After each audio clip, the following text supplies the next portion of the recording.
Buenas tardes a todos. Gracias nuevamente por acompañarnos en este jueves de webinar de Escuelas Ciberseguras. Vamos a dar un par de minutos para que se unan todos los participantes y damos inicio. Muchas gracias.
Buenas tardes a todos que nos acompañan el día de hoy. El día de hoy para mí es muy especial. Tengo el gran gusto de presentar a un excelente conferencista, gran amigo mío, a quien admiro mucho. Él es el doctor Mauricio Corona. Y el doctor Corona es un experimentado profesional de TI e ITSM, considerado globalmente como uno de los 25 principales líderes de pensamiento en tecnología y gestión de servicios y por los medios internacionales como uno de los 100 principales influyentes de la gestión de servicios de TI. Sus estudios abarcan desde tecnología de la información en niveles de pregrado y posgrado hasta un doctorado en administración de empresas. Tiene 24 certificaciones ITIL en versión 2, versión 3 e ITIL 4, así como certificaciones en COVID, ISO 20000 y 27000, PRINCE 2 y MSP. Además de impartir cursos de posgrado en varias universidades en México, está llevando a cabo investigaciones científicas relacionadas con la transformación digital. Mauricio también es consultor y orador senior internacional. Ha impartido conferencias magistrales en más de 20 países de América, Europa y Medio Oriente. Ha ayudado a docenas de organizaciones a habilitar sus modelos de negocio a través de la tecnología. En 2011, el doctor Corona fundó su empresa con sede en América Latina para proporcionar servicios de consultoría y capacitación de transformación digital de vanguardia y altamente especializados en gestión de servicios, inteligencia artificial, big data, automatización de procesos robóticos, bots, machine learning, robótica, ciberseguridad y más. En 2017, el doctor Corona fue designado por la organización internacional Axelos para formar parte del equipo de expertos de todo el mundo para trabajar en la última actualización de ITIL como ITIL 4 Architect, coautor de 3 libros de gestión de servicios internacionales ya disponibles en inglés, francés, japonés, alemán y español. En 2018, Mauricio fue nombrado por la SDI, con sede en Londres, como miembro de su junta directiva y como el jefe global de oficial de transformación a cargo de hacer crecer la marca a nivel mundial. Mauricio, es un gusto saludarte. El tema que vamos a ver el día de hoy me parece súper interesante, muy vanguardista, el rol de la robótica humanoide y la inteligencia artificial en la educación. Muchas gracias por acompañarnos el día de hoy y a todos nuestros participantes, por favor, pregúntenos todas sus dudas, sus comentarios, los cuales vamos a, una vez que termine su exposición, con mucho gusto vamos a dar respuesta. Mauricio, te cedo el micrófono. Anita, muchísimas gracias por la amable presentación. Quiero mandarle un saludo a ti, a Juan Pablo, a todo el auditorio. Siempre es un verdadero placer trabajar con ustedes, ¿no?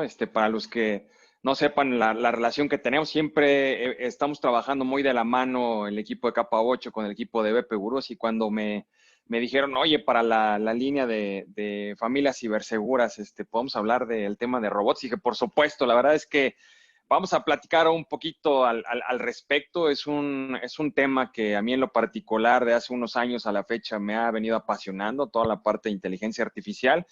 Y también la parte de robótico humanoide, ¿no? Y sí creo muy importante y el comenzar platicando un poco respecto a lo que siempre me pregunto, una pregunta obligada, y a mí siempre que me invitan y me dicen, oye, habla de inteligencia artificial o habla de robótica, siempre empiezo con algunas láminas relacionadas con algo que se menciona mucho, ¿no? De, oye, bueno, pues viendo los robots que tienes ahí detrás tuyos, ¿no?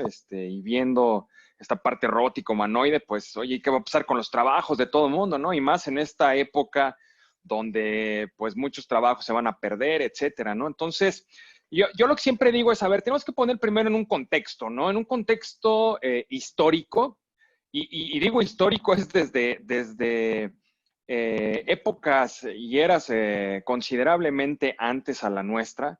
La tecnología ha sido parte de la humanidad, ¿no? Gracias a la tecnología, la humanidad ha ido desarrollando nuevas competencias y nuevas habilidades, ¿no? La foto que ven en pantalla en este momento tiene que ver con un oficio muy interesante que existía hace un par de, bueno, hace 200 años, en donde pues veíamos cómo en las granjas, en las, digamos, pequeñas colonias, ¿no? Que existían, se repartía la leche, ¿no? Entonces es un oficio que se llamaban las lecheras, ¿no? Así se titula, de hecho, la fotografía, y entonces eran quienes realmente se encargaban de repartir la leche en los diferentes ranchos o en las diferentes ubicaciones donde se necesitaba, ¿no? Me encontré en alguna ocasión una fotografía muy interesante que decía, ¿y esto qué es, no? Y bueno, pues en la Segunda Guerra Mundial pues no existían los radares, ¿no? No había cómo identificar aviones enemigos. Entonces, ¿qué se hizo? ¿Qué se hizo? Se inventó un radar que dependía 100% de los humanos. Y entonces, ¿cómo funcionaba? Pues amplificando las ondas de sonido, ¿no? En este sentido, vemos que, bueno, la humanidad se adecua a lo que dispone, en este caso, pues, bueno, evidentemente ya en una época industrial se podían construir fácilmente, se podría moldear fácilmente el acero, el metal, y entonces de una manera muy innovadora, ¿no? Muy innovadora para esa época, se genera un radar humano, ¿no? Entonces, de un lado escuchabas a lo lejos estos aviones tan ruidosos que en ese momento eran los aviones de guerra, y entonces esto les daba minutos muy valiosos, muy, pero muy valiosos a los campos militares, pues para poder protegerse, ¿no? Entonces, veamos cómo inclusive la tecnología históricamente ha sido parte fundamental de los temas de la innovación y también, pues, una parte fundamental de cómo las organizaciones y las sociedades también salvaban vidas, ¿no? Imagínense en ciudades muy industrializadas, igual hace 200 años, cuando ya teníamos ciudades con cierta concentración de la población, no existía la electricidad y cómo se iluminaban, ¿no? Entonces, imagínense un Londres, un Nueva York, cómo iluminaban las ciudades todos los días, ¿no? Todos los días. Imagínense cientos de personas prendiendo, apagando, ¿no? Estas lámparas en un inicio, inclusive antes del gas, en un inicio eran con aceite y muchas veces antes del aceite industrializado era con aceite de ballena, ¿no? Y entonces, cómo prendían y apagaban estas farolas todos los días. Entonces, imagínense en una ciudad como Nueva York o como Londres, hace 200 años, hace 150 años, cómo estaban sobreviviendo y cómo utilizaban esto. Para ellos eso era la tecnología, ¿no? Después tenemos, pues en la parte recreativa lo mismo, ¿no? Muchas actividades manuales, como por ejemplo el boliche, ¿no? No vayamos tan lejos en el tema de los conmutadores ya en los rascacielos. Entonces, hace 100 años, ¿no? Teníamos, bueno, 70 años, empezábamos con esta parte de la construcción de altos edificios y evidentemente surge la necesidad de la comunicación con el de al lado, ¿no? Con el del piso de abajo, con el del piso de arriba. No existían como tal conmutadores como los conocemos hoy en día. Entonces, pues necesitamos muchas personas de esta naturaleza, ascensoristas, ¿no? No vayamos tan lejos en estos rascacielos. Entonces, meten nuevas tecnologías, nuevos ascensores, no eran tan fácil de manipularlos, entonces necesitamos gente capacitada para utilizar esta nueva tecnología, ¿no?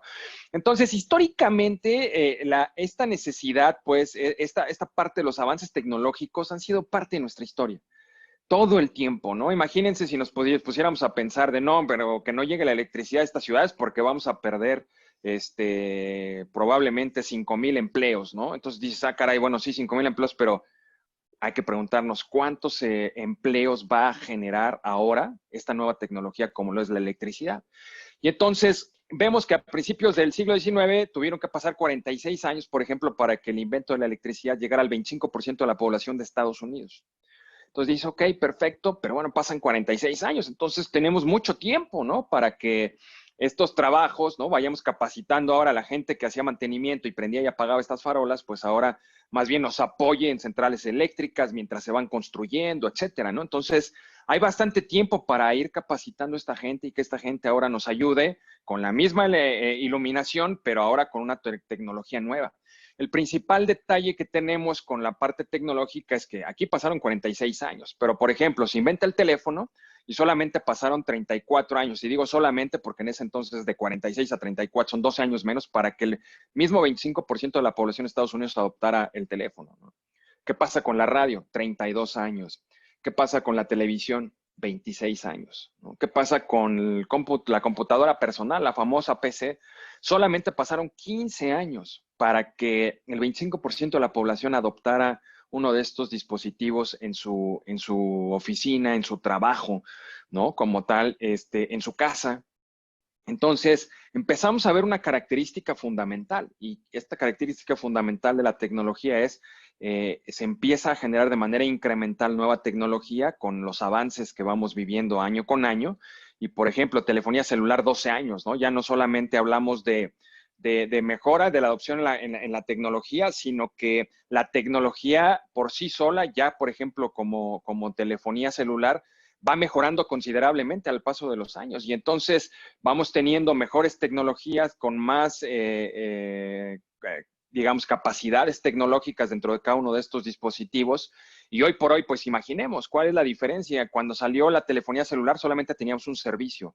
Un servicio, el primer teléfono celular, pues era un maletín, pesaba como 12 kilos, ¿no? Y costaba creo que el equivalente como a $15,000 actuales, ¿no? Entonces, imaginemos el que es, no, bueno, para que yo compre eso, para que lo adopte, va a pasar mucho tiempo. Hoy por hoy, no solamente tenemos un dispositivo como estos en nuestro bolsillo, sino que ahora este dispositivo, la parte de telefonía es uno de los 500 servicios que puedo tener encima, ¿no? Entonces, los smartphones son muchas cosas más que un simple teléfono, ¿no? Estamos hablando a que las organizaciones, las empresas tecnológicas hoy principalmente están creando dispositivos sobre los cuales montas muchísimos servicios, ¿no? Entonces, ¿cuánto tiempo pasó para que ese mismo 25% de la población adoptara esta tecnología? Solamente 12 años, ¿no? Entonces, una energía eléctrica 46, la parte de la telefonía 12. Entonces, es impresionante, ¿no? Si vamos a temas de Internet, bueno, el Internet solamente 7 años, ¿no? Y entonces, el principal tema que estamos viviendo hoy por hoy es, por un lado, fue la globalización. Ahora todo el mundo está conectado, interconectado a través de una red. Tenemos más capacidad de hardware, tenemos más capacidad de infraestructura, tenemos más capacidad en telecomunicaciones. Al conectarse todo este tipo de nuevas tecnologías, entonces se genera un nuevo ecosistema y ese nuevo ecosistema nos da una posibilidad infinita, ¿no? Sobre ese nuevo ecosistema, ¿qué está sucediendo? Bueno, pues están creando servicios, productos, servicios como la parte de Facebook, ¿no? Solamente pasaron 7 años y hoy tenemos, por ejemplo, aplicaciones como un Pokémon Go que en una semana puede tener 5 millones de nuevos usuarios, ¿no? En una semana, 5 millones de nuevos usuarios. ¿Esto qué significa? Que hay grandes retos para nosotros como sociedad, ¿no? Como familias, como en la parte de las escuelas. Es impresionante. Yo estoy viendo que no solamente a nivel a nivel colegios están sufriendo mucho hoy por hoy en el tema de qué hacemos con esta parte de la pandemia. Ya sabemos que efectivamente pues hay muy poca probabilidad de que regresemos a la escuela en lo que resta del año y es muy probable que el siguiente semestre cursemos gran parte del semestre también en casa o si no ya en un esquema híbrido, pero no se visualiza hasta el momento tener un esquema de 100%. Y eso implica también, pues, para los papás, ¿no? Para los tíos, para la familia completa que vive en nuestra casa. Entonces, estamos como tal viviendo en nuestras casas y entonces viene una lucha por, oye, bueno, ¿y ahora qué hago, no? Y creemos que el switchar a una nueva normalidad, pues, ahora con un Zoom como el que estamos utilizando ahorita o con alguna otra solución de videoconferencia ya la vamos a hacer y la realidad es que no. La tecnología hoy por hoy pues está llegando y el principal reto es que está llegando de manera tan vertiginosa, hay tantos cambios tecnológicos que es muy difícil, no solamente a nivel colegio, sino a nivel universidad, saber evaluar y valorar qué es lo que existe en el mercado respecto a nuevas tecnologías para que los podamos adoptar en nuestras organizaciones, en nuestras instituciones, ¿no? Académicas para poder salir adelante respecto a estos temas de la nueva normalidad, ¿no? Y entonces, ahí es donde justamente viene algo bien interesante, ¿no? Viene la parte de la inteligencia artificial. Primera noticia, ¿no? Que quisiera, hecho más bien, que quisiera compartir con ustedes es, la inteligencia artificial es un término que se acuñó hace 70 años, ¿no? O sea, no estamos hablando de un tema nuevo, ¿no? ¿Cuál es la principal característica? Hay muchísimas definiciones de inteligencia artificial y cualquier persona que hable con ustedes les puede decir, yo utilizo la inteligencia artificial. ¿Cómo? Definitivamente, si estamos utilizando estos famosos avatars, realidad aumentada, que ahorita son servicios muy comunes en nuestros smartphones, eso es inteligencia artificial. La realidad es que sí, ¿no? La definición que más me ha gustado a mí de inteligencia artificial es justamente la que ven en pantalla, ¿no? Es la elucidación, es decir, el considerar todo lo que tiene que ver con el proceso de aprendizaje humano. Después de que sé qué es lo que implica este proceso de aprendizaje humano, entonces viene un tema de cuantificarlo. Ese es un gran reto, meter todo esto dentro de un proceso para saber que este proceso va a mapear en una máquina el pensamiento humano, ¿no? Y entonces ahí viene la cuantificación. Una vez que lo cuantifico, entonces todo aquello que no se mide es como si no existiera. Entonces ya que sé de qué manera puedo cuantificar lo que se llama la parte de inteligencia, entonces ahora sí puedo explicarla. Y una vez que la explico, entonces ahora sí viene ya un entendimiento. Para no hacernos bolas, la realidad es que todo el mundo está hablando hoy de inteligencia artificial. Hay dos tipos principales de inteligencia artificial. El tipo que yo le llamo básico, ¿no? Que es el que desde hace más de 20 años ya tiene aplicaciones muy puntuales en nuestra industria. El básico está basado en sistemas expertos. Entonces, el sistema experto se basa en diagramas de flujos y es un simple, si pasa esto, entonces haz esto, ¿no? Y si pasa esto, entonces haz esto. Entonces, se va en la parte de programación es mucho un if, then else, ¿no? If, then else, sí, entonces haz esto. Si no, haz esto. Y sí, entonces haz esto. Y si no, haz esto.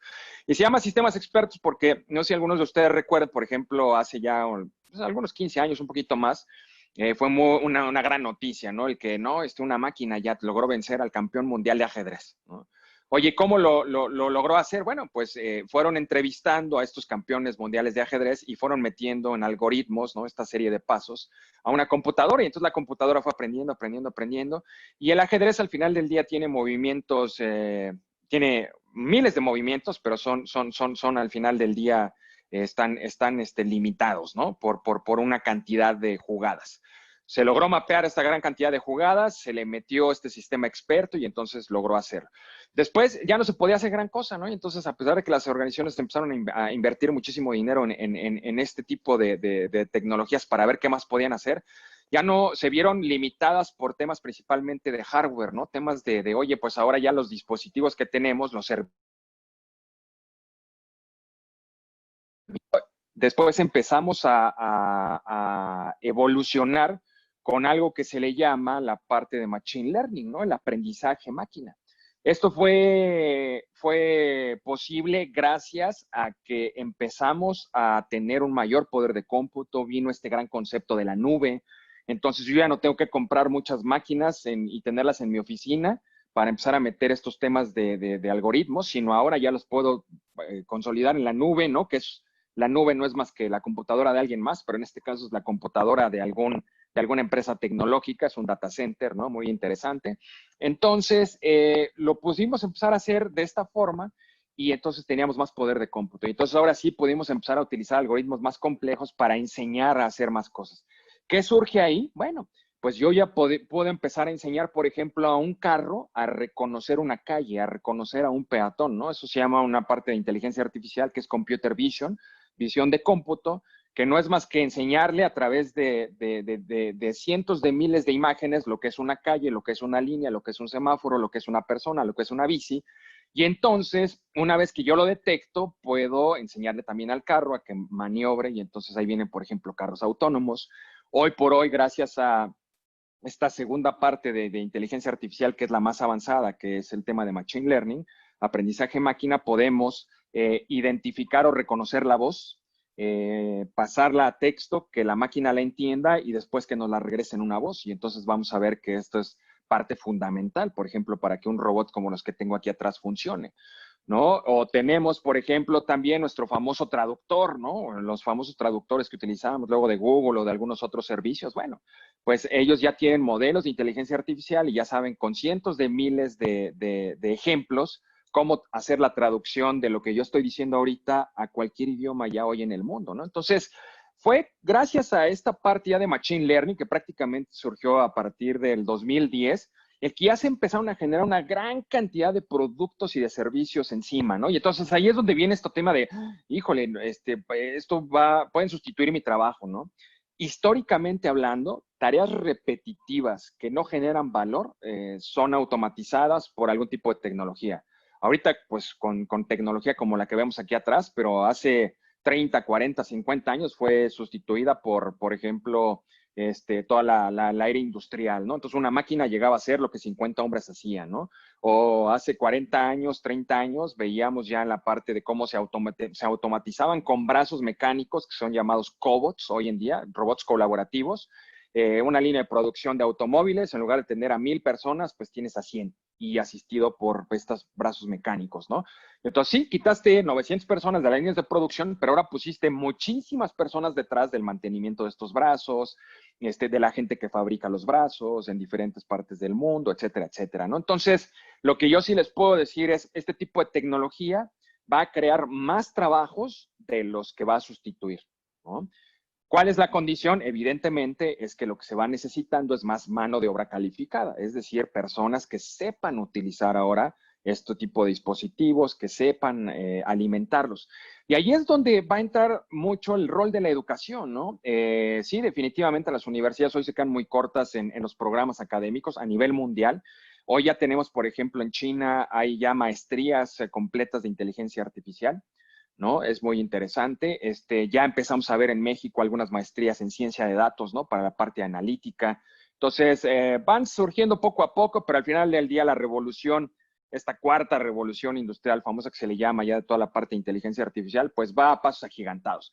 Entonces, ¿qué es lo que necesitamos? Evidentemente, primero con nuestra perspectiva, si yo soy papá, si yo soy mamá, si yo soy educador, si yo soy director de algún colegio, si yo soy director de alguna universidad, pues tengo que por lo menos entender estos conceptos básicos, ¿no? ¿Para qué? Para saber qué es lo que se viene y entonces empezar a investigar ya en mi industria específica, en mi casa, en mi escuela, en mi universidad, ¿no? En mi área de investigación, por ejemplo, qué es lo que se viene, ¿no? Entonces, conozco universidades en México que están invirtiendo, por ejemplo, ya en análisis de redes neuronales, pero son cascos que mueves un robot, pero con la mente, ¿no? Te pones un casco y el casco detecta las ondas cerebrales y gracias a eso se mueve el robot, ¿no? Eso lo están adoptando universidades en México para sus áreas de investigación, por ejemplo, ¿no? Son universidades evidentemente muy avanzadas, muy renombradas. Sin embargo, pues bueno, ya nos podemos imaginar que son las menos, ¿no? Son las menos. Entonces, esta es una característica global, ¿no? Entonces, tenemos que empezar a ver primero ¿qué consiste? Para empezar a informarme, la inteligencia artificial, cómo va a revolucionar la industria de la educación y principalmente definir, ¿no? Va a haber varios aspectos en los cuales la inteligencia artificial o un robot puede ayudarme, ¿no? puede ayudarme, por ejemplo, en crear expectativa, en hacer relación pública, por ejemplo, cuando vamos a hacer, imagínense que un recorrido de una universidad física, en lugar de que una persona está haciendo el recorrido, haya un robot que nos lleve, ¿no? Entonces, evidentemente, desde ese momento, pues si yo quiero ingresar a una universidad, a una escuela, y un robot me está dando el recorrido, bueno, me puedo imaginar el tipo de avances tecnológicos que espero el que mis hijos o yo como estudiante universitario voy a tener cuando ingrese a la universidad, ¿no? Entonces, puede ser en esa etapa, ¿no? Puede ser en una etapa diferente, más enfocada sobre la parte de la contratas. Ya como alumno yo me decido ingresar, entonces puedo inscribirme a través de una página web, y esa página web puede tener un chatbot, puede haber un bot. Recuerden que la parte de bot es un tema de un robot que automatiza cosas, ¿no? Y cuando vimos un bot, un chatbot, por ejemplo, yo puedo entrar a la universidad y a lo mejor a través del chatbot de la universidad y del portal me puedo inscribir, ¿no? Entonces ahí me puede ayudar también la parte de la robótica. Aquí es donde estamos viendo, hay que romper paradigmas, ¿no? Los robots como tal existen en el mundo lógico y en el mundo físico, ¿sí? Hay un robot lógico que podría ser un chatbot, o hay un robot, por ejemplo, para automatizar procesos que hoy se llama Robotic Process Automation, y en ese mundo, una licencia de software es un robot, por ejemplo, ¿no? Entonces también eso nos puede ayudar. Puedo utilizar, por ejemplo, estos tipos de robots para proveer suscripciones adicionales. No es que mi hijo va a tomar clases de fútbol, pero además de música, pero además de tal. Y entonces yo solamente ingreso, a ver, yo como padre de familia tengo tiempo para ir a dejar a mi hijo a esta hora y para recogerlo a esta hora después de clases. Ustedes como bots, sugiéranme cuál es la rutina tradicional y les digo que más o menos esto es lo que le gusta a mi hijo. Entonces, estos algoritmos son los que van a tener un impacto considerable en la educación. Lo que nos está permitiendo hoy por hoy la inteligencia artificial es tener un trato personalizado. Yo puedo, hoy por hoy ustedes me dicen, oye, Mauricio, ¿podrías poner algunas cámaras y, por ejemplo, que las cámaras estén identificando las conductas de los niños para saber qué niño está triste, qué niño está contento, a qué niño bullearon, cuáles son los niños boleadores, etcétera? Lo podríamos hacer, claro, ¿no? Se pueden poner cámaras con reconocimiento facial, servicios cognitivos, se miden esos algoritmos y entonces eso les permite tener muchísimo mayor información a las maestras, a los maestros, para poder tomar decisiones, ¿no? Y entonces empezar a dar un tema más personalizado.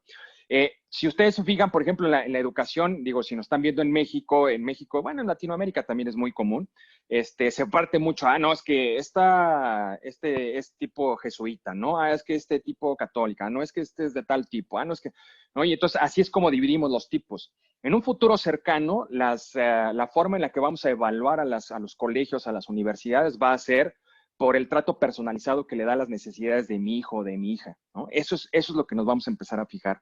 ¿Por qué? Porque gracias a la inteligencia artificial de manera automatizada tú puedes saber en el día a día cuál es el comportamiento de un niño, qué es lo que necesita. Podríamos inclusive detectar si hay cierto tipo de autismo que se esté identificando en algún niño, ¿no? A través de los robots, a través de estas cámaras con servicios cognitivos. Se pueden identificar muchas cosas. El futuro en un mediano plazo va a ser eso. Quienes van a tener la mejor propuesta como tal de educación van a ser las universidades y los colegios que pueden dar un trato personalizado a cada uno de los alumnos dependiendo de las necesidades que se vayan identificando.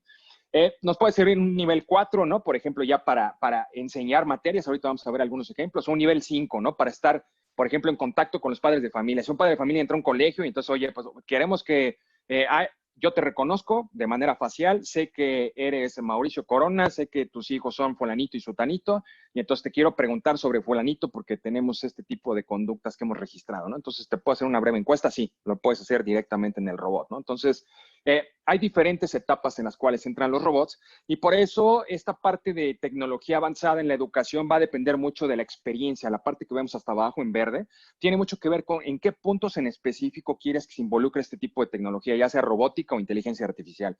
¿Quieres que se involucre para atraer alumnos? ¿Quieres que se involucre para que se inscriban? ¿Quieres que se involucre para impartir clases? ¿Qué tipo de clases? ¿Quieres que se involucren para materias extracurriculares? ¿Quieres que se involucren para investigación? ¿Quieres que se involucren para enseñar desarrollo, ¿no? de software, etcétera, etcétera, ¿no? Ahí es donde va a ir. Entonces, ¿qué tipos de robots hay? Hay diferentes robots. Este es, por ejemplo, uno de los preferidos, ¿no? Es este robot humanoide. Hay varios casos de uso que tenemos, creo que no los tengo por aquí. Están en nuestro canal de YouTube, es youtube.com/GCDIG, como ven ahí abajo en el logo, que es el acrónimo de Gestión de Servicios Digitales. hay varios casos de uso que ya tenemos grabados de estos robots, ¿no? Entonces, este robot, por ejemplo, es todo un éxito en la parte de educación, porque tiene mucho que ver con, puede ser de recepción, puede estar anunciando cosas todo el día, puede tener agendas de los alumnos, de los profesores, reconocimiento facial para poder tener charlas personalizadas con profesores, con directivos, con cada uno de los alumnos. Navegación 100% autónoma, tal cual como lo hacen los carros autónomos, tienen la misma tecnología. Evitar obstáculos, interacción en un salón de clase, por ejemplo. Ahorita vamos a ver algunas fotografías. Entonces, siempre pongo las fichas técnicas detalladas. Yo sé que en la audiencia siempre hay de todo. Hay quien probablemente tenga un poquito más de conocimiento en la parte tecnológica y quien no. De manera básica les explico. Todos los robots humanoides, de que es, bueno, primera característica, parecen humanos, ¿no? Tienen una visión humana, tienen grados de libertad, es decir, mueven algún brazo o los más avanzados tienen piernas, ¿no? Entonces, si no, es otro tipo de robots. Son robots más como de delivery, o son robots que no tienen mucho que ver con robots humanoides, ¿no? Entonces puede ser un Siri que le pongas ruedas y entonces está interactuando con los alumnos todo el día, ¿no? Así de sencillo puedes hacer un robot, no es un robot humanoide. Estos robots lo que tienen es en la parte baja, tienen el tema mecánico, son ruedas, se mueven con ruedas. Arriba tienen un motherboard, tal cual como cualquier computador personal o laptop. Se le pueden conectar muchos dispositivos. Se le podría conectar un termómetro para medir la temperatura, por ejemplo. Se le podría conectar un oxímetro. Se le pueden conectar muchas cosas, por ejemplo, ahorita en COVID. Y si no, pues otros tipos de dispositivos, porque son USB. Arriba tenemos los sensores LIDAR y la parte SLAM. Es así como se mueven exactamente los carros autónomos. Entonces, son sensores que te ayudan a mapear rápidamente dentro del robot una ubicación física para que a partir de ese momento, lo hacemos en 10 minutos, el robot puede estarse moviendo todo el día hasta que se le acabe la batería, sin necesidad de intervención humana. Eso es lo que le da la autonomía. Más arriba es muy importante tener una tableta de interacción, porque con la parte de la interacción lo que tenemos es el tema es un Android, ¿no? Y se le puede instalar cualquier aplicación. Por otro lado, es muy importante porque cuando estás hablando con el robot vas viendo exactamente qué te entiende el robot. Y hay muchas veces que si no tiene esta tableta no sabes si te entendió o no te entendió y la comunicación se ve muy tropezada. Entonces, es muy importante. La parte superior, pues bueno, ya tenemos ahí la cara que puede gesticular, puede hacer diferentes temas. En este robot, por ejemplo, tenemos dos cámaras, una cámara aquí, es otra cámara acá.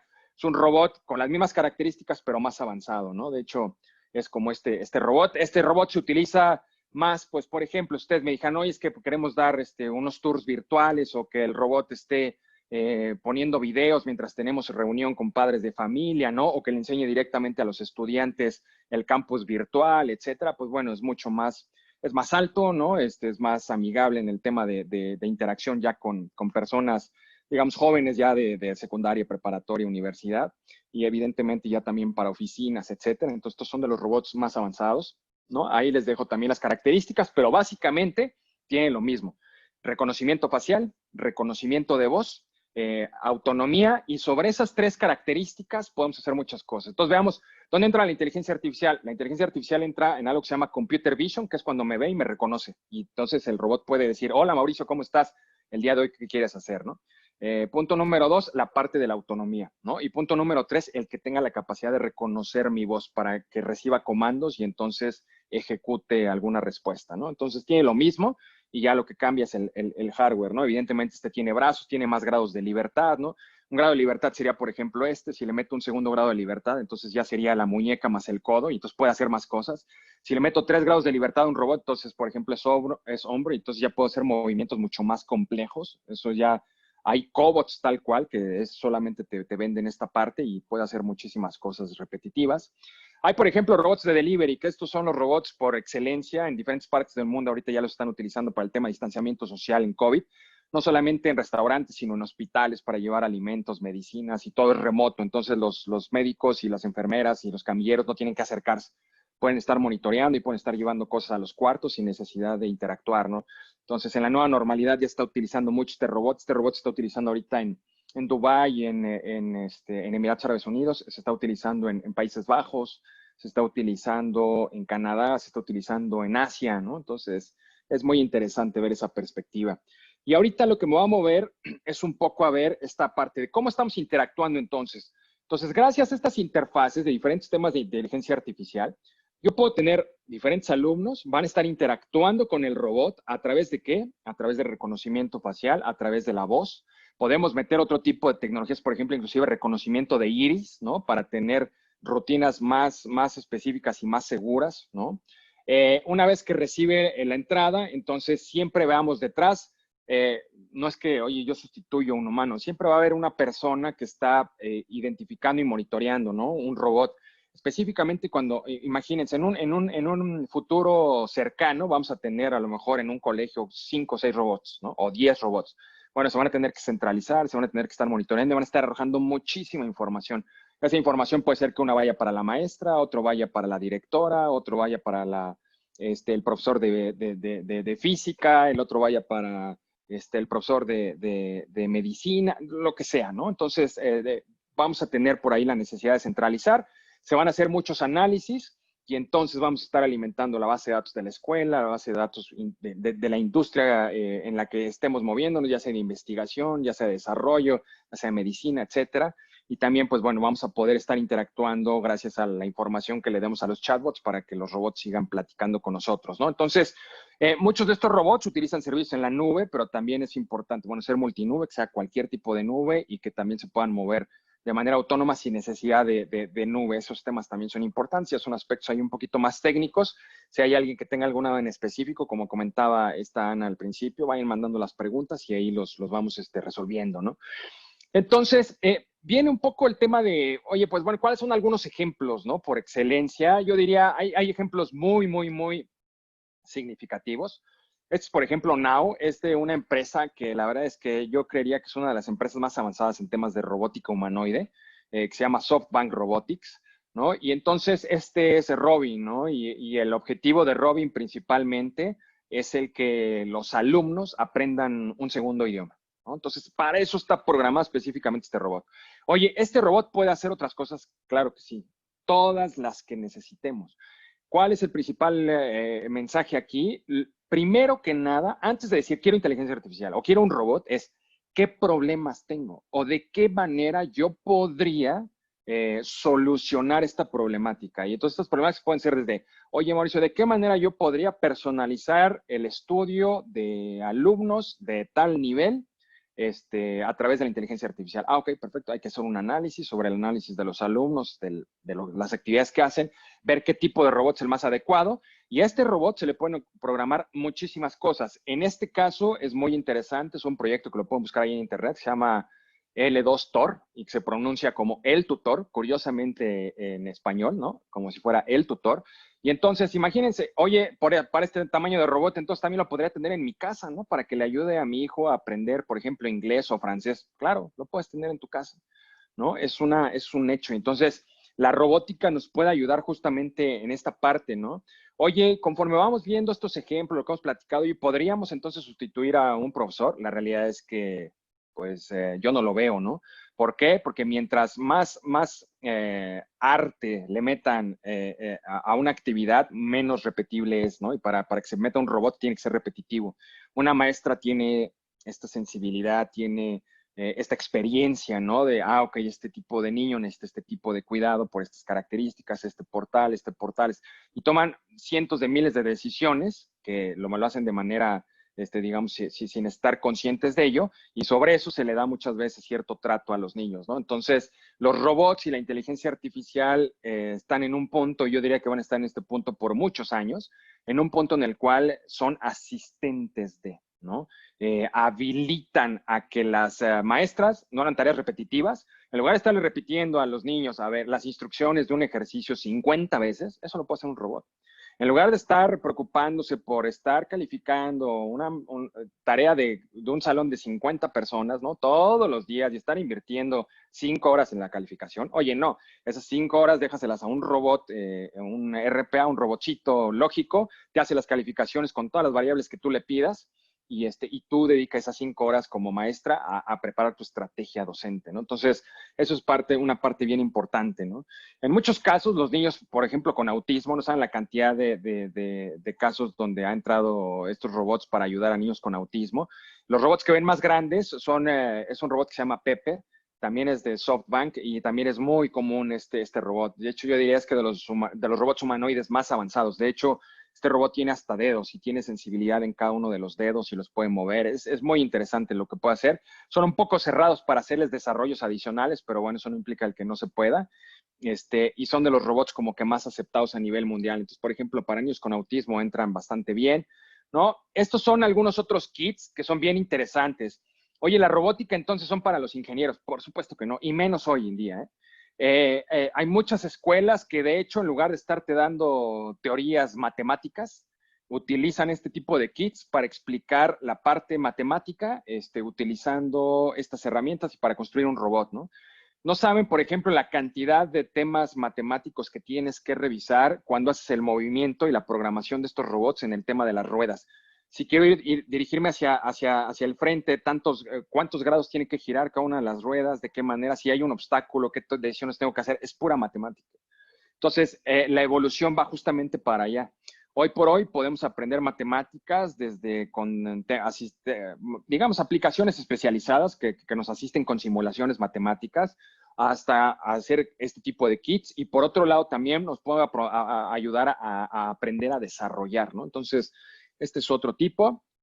El tema de desarrollo de software o líneas programables. Lego ahora está sacando una nueva línea de negocio. Es impresionante cómo Lego se está reinventando en cada etapa, ¿no?, de la vida. Y ahora Lego está sacando un tema fundamental que va a estar relacionado con el tema de aprender a programar utilizando las piezas de Lego, ¿no? Entonces, veamos, oye, estos Legos los podríamos aplicar ¿desde dónde? ¿Desde primaria? Por supuesto que sí, sin problema, se pueden aplicar desde tercero o cuarto de primaria, secundaria, preparatoria, por supuesto que sí, ¿no? Y va a ser una forma totalmente novedosa. Oye, ¿están construyendo un robot? Claro, lo que están construyendo, estrictamente hablando, es un robot, ¿no? Es una pieza que imita algún tipo de movimiento humano, ¿no? O que automatiza algún tipo de tarea. Ese es el concepto principal del tema de la robótica, ¿no? Entonces, hay muchos ejemplos de estas características, ¿no? En México, ¿cómo estamos usando nosotros los robots, no? Nosotros damos, dentro de la parte, sí, o sea, damos mucha consultoría y asesoramos empresas y a instituciones académicas respecto a cómo administrar sus áreas de tecnología e información, ¿no? Cómo darle sentido a yo invierto en tecnología y no sé qué hacer. Bueno, utilizamos mejores prácticas internacionales, metodologías y estándares, y esas mejores prácticas, pues bueno, tenemos todo un pad de capacitación. Es muy importante capacitar a la gente para que sepa cómo administrar la tecnología. Entonces, damos muchos cursos. Y entonces, ¿qué hicimos con los robots? Los robots ahora son parte de nuestros cursos, ¿no? Evidentemente presenciales. Entonces, los robots nos ayudan a impartir conceptos clave, nos ayudan en específico a poder impartir o a poder apoyar al docente en este caso, ¿no? Para reforzar algún tipo de mensaje, de conocimiento, ¿no? Entonces nos pueden apoyar los robots, la verdad es que de muchas formas, ¿no? Durante la clase, antes de la clase, después de la clase, aplicando exámenes, ¿no? Por ejemplo, hay exámenes de certificación. Los exámenes de certificación tiene que haber alguien cuidando, ¿no? Y entonces, para mí, es un desperdicio tener a una persona tan brillante como, por ejemplo, el instructor que tienen ahí en pantalla. Tiene demasiado conocimiento y el decirle, oye, te quedas 2 horas nada más para cuidar que no copien, porque es un requisito, porque es una certificación internacional. No, hombre, que el instructor no esté y dejas el robot y el robot está cuidando a los alumnos, ¿no? Y tú puedes estar viendo a través de la cámara del robot absolutamente todo. Y si hay alguna duda, le preguntan al robot y el robot te dice a ti y tú le contestas y el robot habla, ¿no? Entonces, la realidad es que, oye, ¿por qué necesitamos el tiempo de un profesor que tiene cierto grado de conocimiento para estar cuidando un examen? Esas son las tareas repetitivas a las que me refiero, ¿no? ¿Qué caso tiene que un profesor de este nivel esté cuidando un examen? ¿No sería mejor que este profesor saliera de inmediato, se fuera a la biblioteca y esté preparando su estrategia de aprendizaje de la siguiente materia o del siguiente grupo? Creo que eso daría muchísimo más valor, ¿no? Este es en otro colegio, estuvimos en un colegio por aquí en la Ciudad de México compartiendo varios temas con niños. Llevamos por qué este robot, vean, o sea, el tema de adopción es bien importante y el tema de humanoide es bien importante, ¿no? Evidentemente al nivel de niños este robot es el que más llama la atención, entonces no llevamos ninguno de estos dos, entonces por eso es bien importante. Nunca nos tenemos que basar en, es que ese robot, ¿qué puede hacer para que entonces ya lo traiga a mi institución académica? No. ¿Qué necesitas? Y sobre eso hay que ver qué tipo de robot. Aquí tenemos el ejemplo de 3, pero por ejemplo ahorita vienen otros 3 robots en caminos totalmente diferentes para otro tipo de actividad que vamos a hacer, ¿no? Entonces estamos cambiando constantemente el hardware de los robots, etcétera, ¿no? a quien ven ahí en pantalla es a principios de año tuvimos una conferencia aquí en México y a la que ven ahí es a la que se acaba de considerar como niña genio mexicana. Es impresionante, ¿no? Cómo tú llegas con el robot y de inmediato se engancha a los niños, ¿no? Entonces, este robot en específico, exactamente el mismo robot, por ejemplo, ahorita hay varios colegios en España que lo están utilizando para detectar a niños boleados, ¿no? ¿Y cómo hacemos esto? Yo puedo hablar con la psicóloga del colegio y decir, oye, ¿qué quieres detectar? ¿Cuáles son tus principales problemáticas, no? Ahorita hemos encontrado inclusive en la parte de universidades, colegios, a nivel preparatoria problemas de drogadicción, ¿no? Oye, ¿y cómo podríamos prevenirlos, no? Entonces hay que hablar con los psicólogos, hay que ver, oye, ¿qué batería de preguntas podríamos poner? Saca al robot al patio, que el robot esté interactuando una serie de preguntas con estos alumnos que son los que vemos como digamos, con más riesgo sobre esas preguntas. Entonces se mandan las respuestas ya a las personas correspondientes, a los psicólogos o a los responsables, y se pueden tomar temas más certeros, ¿no? Hay muchos estudios a nivel mundial donde se ha visto que niños con autismo, niños buleados o niños que bulean, ¿no? Etcétera, etcétera, es mucho más fácil que interactúen con un robot como el que están viendo en pantalla, a que vayan y le digan a la profesora, ¿no? Oye, tengo un problema. Entonces, veamos cómo desde una perspectiva social, desde una perspectiva académica, desde una perspectiva de investigación, la inteligencia artificial y la robótica, la realidad es que nos puede apoyar en muchísimos ámbitos, ¿no? Definitivamente creo firmemente que la inteligencia artificial, pues, para eso llegó, ¿no? Para ayudarnos a habilitar y a solucionar problemas cotidianos que tradicionalmente no nos cuesta mucho trabajo hacerlo, ¿no? Por ahí me decían, comprar un robot es una decisión financiera. Yo siempre he dicho, no, comprar un robot tiene más que ver con la experiencia del usuario, la experiencia del cliente, la experiencia del consumidor. ¿Qué es lo que quieres que experimenten las personas que están en contacto con tu negocio, con tu organización, con tu universidad, con tu instituto académico?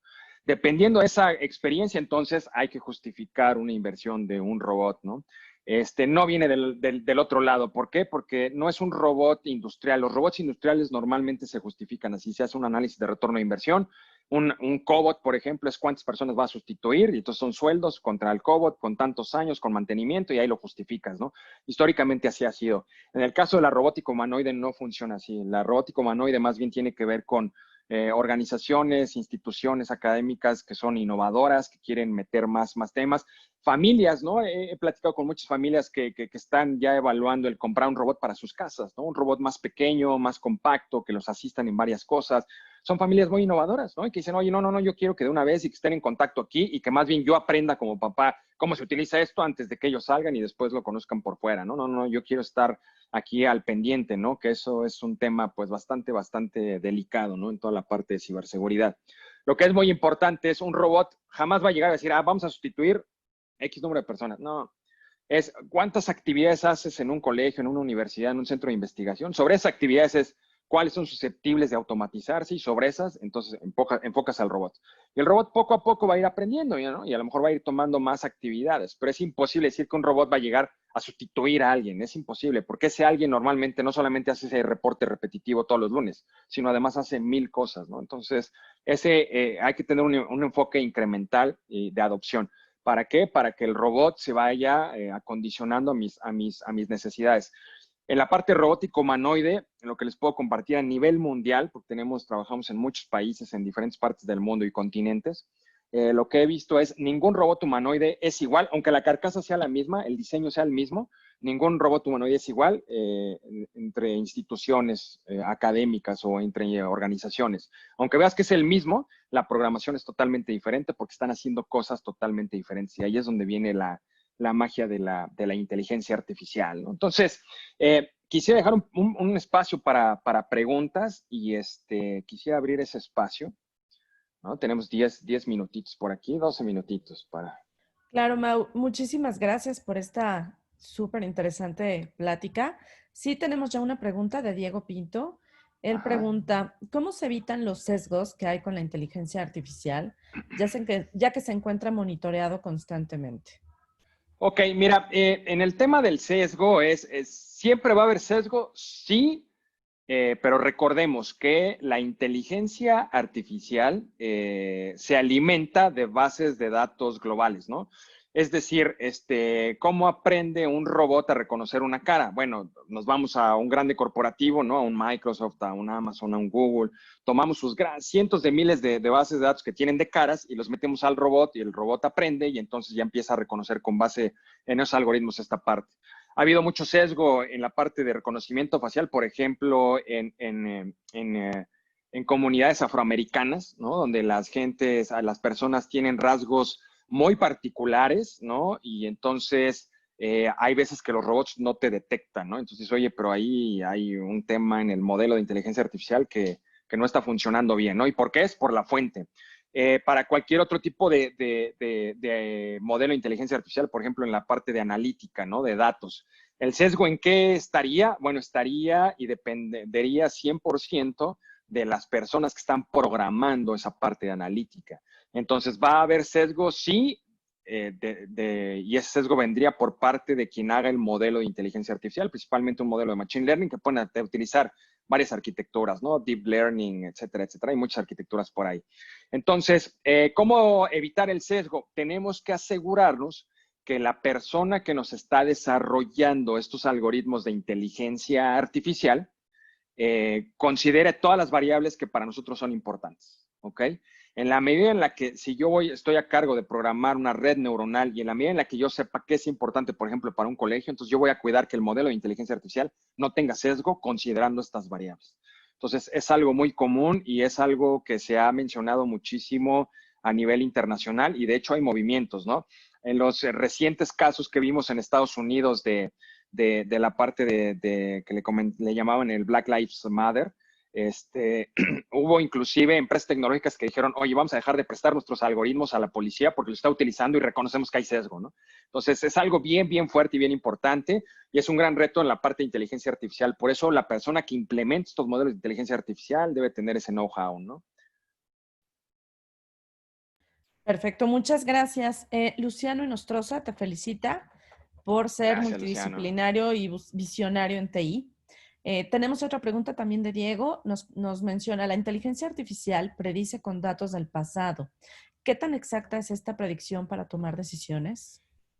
Yo lo que les podría compartir es si tenemos un buen modelo de analítica, la predicción va a ser un 99.9999% de exactitud, ¿no? El principal reto que se tiene ahí es la parte analítica de datos. En la parte analítica de datos hay que preparar los datos. Entonces, como bien comentas, las predicciones dependen de tu historia, ¿no? ¿Para qué? Para poder hacer estas predicciones con modelos matemáticos y modelos probabilísticos. La parte de analítica de datos o de Big Data, lo que requerimos es toda esta fuente de información, por eso se le llama Big Data, porque tradicionalmente es mucha información. Esta información se toma, se mete en un modelo de predicción. Esta información puede ser que la tengas estructurada, no estructurada, ¿no? Es decir, bien en bases de datos, bien etiquetada, o puede ser que tengas muchas imágenes, ¿no? Y esa información no estructurada. Entonces, la metes al modelo de inteligencia artificial, hay que hacer todo un tratamiento y sobre eso se hacen las predicciones. El modelo tradicional para llegar a esta parte de predicción tienes, construyes un gobierno de datos sobre esta información que quieres predecir. Después del gobierno de datos, para que esté bien estructurada toda tu base de datos, haces Data Warehouse, son contenedores. Sobre los contenedores es BI, el famoso Business Intelligence, fue famoso hace 10 años, ya es un tema algo obsoleto.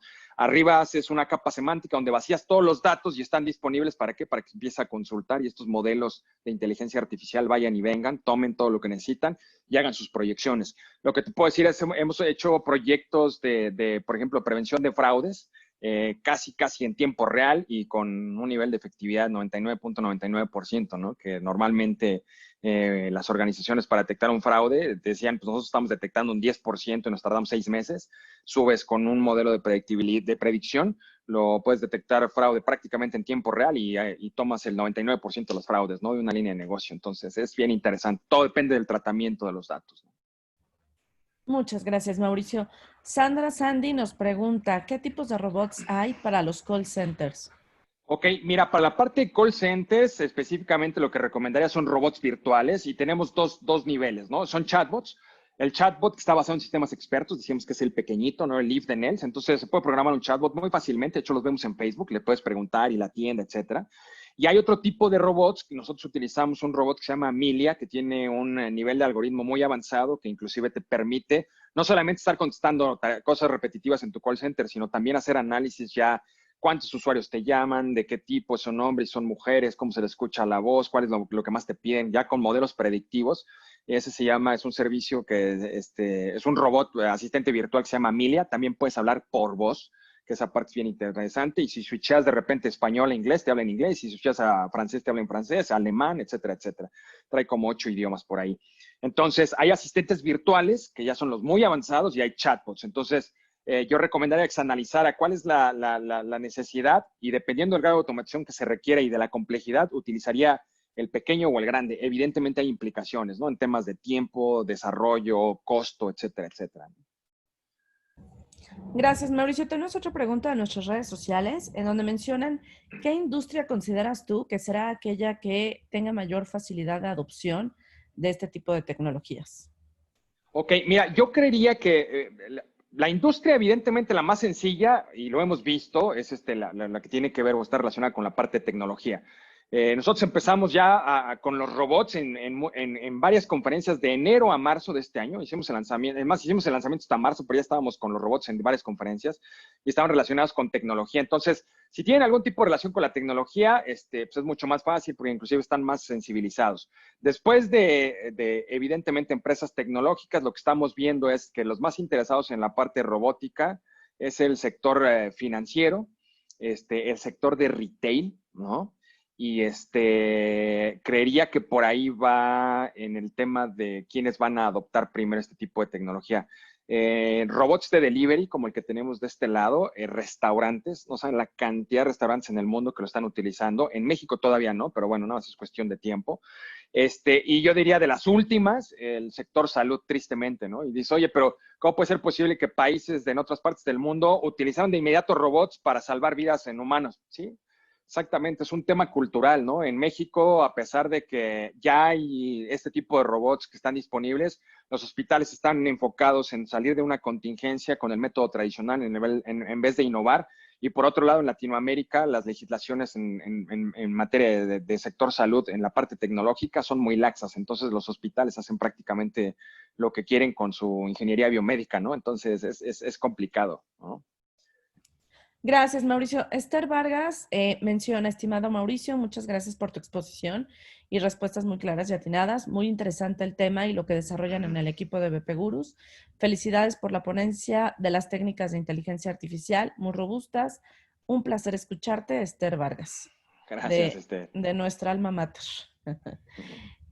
Diego pregunta, Saludos. ¿cómo evitar ciberataques en los robots, sobre todo para los niños y adolescentes, que son los más vulnerables y sabiendo que las imágenes, videos, etcétera, pueden ser tomadas por pedófilos? Exacto. Yo lo que diría ahí es, más que cómo evitar, es cómo protegernos, ¿no? Porque los ciberataques van a existir y van a estar. Y muy bien lo comentas. Oye, por ejemplo, si yo estoy captando la fotografía de un niño en un colegio, oye, ¿qué es lo que estamos haciendo, no?